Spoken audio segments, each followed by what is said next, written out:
bederatzi urte etorri nintzen Lemoan, eta nire asmo hori zen hemen geratzea, eta hemen geratzeko da lehen eta behin hemengoko hizkuntza ikastea ez. Zen hizkuntza hori euskeraz, eta euskaltegi nire etxe ondoan dauka, eta orduan hasi nintzen euskara ikasten Lemoako euskaltegian. Ia da galdera ona ez.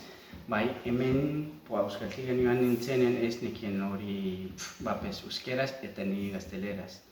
Orduan hasi nintzen gazteleraz bai ikasten Zornotzan, eta hemen arratsaldero euskeraz ikasten lortu dut hezkuntza eta lortu dut jende asko, lagunak asko ez, euskaltegi barruan, eta hemen dugu kulturak ezagutu nuen euskaltegi barruan hezkuntza ikasten eta kultura bizitzeko eta hemengo bizi modua ikasi nuen.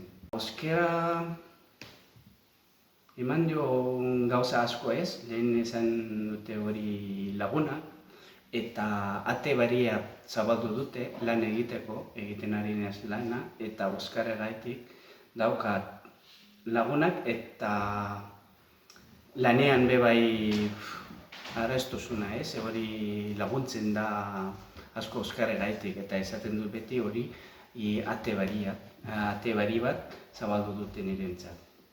Lemoako eskoletan animatzeko, ikusten duzu ez, daukat denbora gutxitan ikasti nuen, eta ikasten ari naiz euskara, eta hemen gara, ez gara gela handia, gara 8 edo 10 pertsonak, eta gure artean egingo dugu euskaltegi barruan eta kanpoan bai geratzen ari gara, noizean behin, taberna batean, eta egingo dugu berbalagun ez, eta holantxe laguntzen da ikasteko asko. Orduan Lemoan bizi den jendeari hori da